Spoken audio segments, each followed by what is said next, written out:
None of that is on you. You don't understand. I struggled for a long time with surviving. And you... No matter what, you keep finding something to fight for. Now, I know that's not what you want to hear right now. Swear to me. Swear to me that everything that you said about the Fireflies is true. I swear.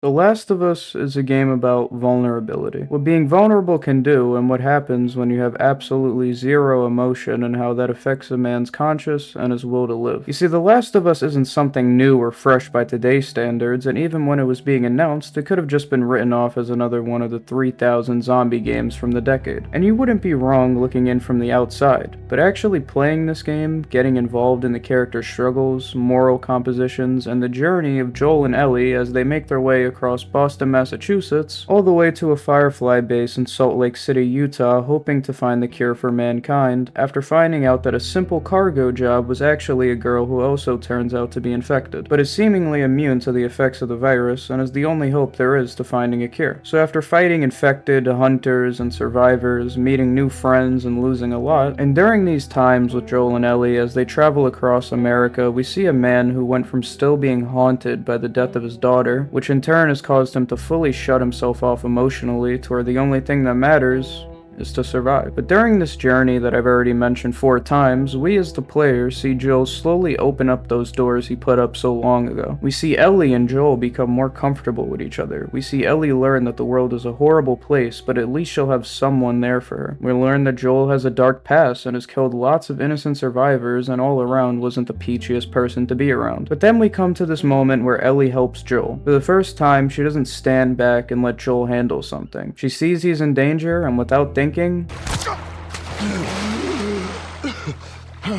goes to save his life. And Joel reacts the same way you would expect him to with the way he's been acting the entire game, but it's here that Joel starts to realize that Ellie is more than just something to take somewhere, more than some bigwig's daughter, and more than just cargo. And even though he's still acting like a dick on the outside, it's not too far after that Joel finally shows some vulnerability. He recognizes that if Ellie didn't help him, then he would have very well died. So he gives Ellie the chance to prove herself. Armed with a rifle, Ellie takes down multiple enemies from above while you work your way through the rest. And once it's all over, Joel shows that he's trusting Ellie, that she could be useful and again, isn't just cargo. And from here the story takes a bit of a turn. While making her way through the city, you come across 2 other survivors by the name of Sam and Henry. Sam is Henry's younger brother, and they're looking for their group after one of them decided they should make their way into the city to look for supplies, but they got ambushed and completely separated from the rest of their group. So Ellie proposes the idea that they help each other since Ellie and Joel are on their own. Maybe it might be better to have some more help, strength in numbers kind of thing. But one thing Ellie doesn't understand that Joel does is how truly gone this world is and how incredibly difficult it is to trust someone. But Joel, still reluctant, goes along with this, and Henry and Sam take us to their own hideout they've been held up in for a couple of days. And on their way there, we see Henry and Joel talking about why they're there in the first place, and Joel, while obviously being very standoffish, still explains that at the very least he promised someone he'd look after Ellie. And something that's very obvious but still nicely done is how Henry and Sam reflect Ellie and Joel, 2 survivors with the older one looking after the younger one, and it shows how life could be like if Joel was to let his guard down and be vulnerable. But in terms of world building, it also shows how others survived through the apocalypse. Now these aren't the only people that are shown of how they made it this long. For example, Bill in the earlier chapters, which can be a whole nother video on its own, but staying on the topic of Henry and Sam's survival instinct, on the way to their hideout, we run through an abandoned toy store. And in this store, Sam picks up a small toy robot off the floor, and Henry, being a dick, doesn't let him take it because of one rule.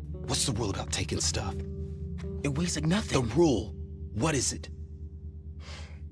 We only take what we have to. That's right. So Sam leaves it, and we make our way to the hideout eventually, where we see Ellie and Sam having some blueberries and laughing like actual kids outside of a zombie apocalypse. Not only us, but Joel as well gets to see that there is some chance for a semblance of a normal life still, something he used to have. And this all builds up to all four of them making their way out of the city, getting slightly betrayed but not really, I guess. And eventually all four of them make it to a little hideout where Sam and Henry were supposed to meet up with their group. And this scene is one of the most heart-wrenching scenes in a game that's already depressing as all fuck. We see Henry, Ellie, and Joel around a small fire while Joel reflects about the time he and his brother Tommy, who used to be a member of the Fireflies, the same group that we're trying to get Ellie to, rented 2 Harley Davidsons and he and Joel drove across the country for his birthday. This right here is Joel being vulnerable again. Sure, he's not crying or talking like a 12-year-old after they got banned on Epic Games, but he's bringing up a memory of his younger brother who he really hasn't said anything fondly about the whole game up until this point. And it's here you feel this sense of warmthness wash over you. Seeing these characters who you know have gone through hell, being able to laugh and have a human conversation that isn't just about surviving or looking for spare parts. It genuinely feels like a family. A fucked up dysfunctional one, but a family nonetheless. And it's here when Ellie goes to check on Sam, who's taking stock on all the food they found, and you could see that Sam is acting differently. He seems uninterested in anything, and asks if Ellie is actually afraid of anything, to which Ellie says, Being by myself?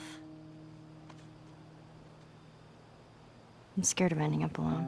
and this is where we start to see Ellie's side of the story, how she feels about this fresh hell she lives in and what she fears. Ellie isn't Joel. Yes, she's gone through way more than any kid her age should have been through, but she still isn't as closed off as Joel is. She's still willing to tell someone what she fears the most just to make someone feel related to. And it's also here when Ellie reaches into her bag and pulls out the same toy Henry refused to let Sam take and gives it to him, then calls it a night. To which Sam, being a bit of an ungrateful dick, throws it on the ground and asks for V-Bucks instead, but in all seriousness, he throws the toy on the ground and looks at his leg, revealing a bite mark from an infected earlier today. And it's not that he doesn't appreciate what Ellie did, it's just, if you know you're gonna be gone soon, it'd probably be hard to enjoy yourself. And this all culminates in Ellie waking up the next morning, going and checking on Sam, to which he leaps on top of her, trying to bite her, to which Joel goes to reach for his gun, but Henry stops him, not wanting to see his own brother get shot even if it isn't infected. But as Joel decided he needs to save Ellie, he goes to reach for his gun once more, before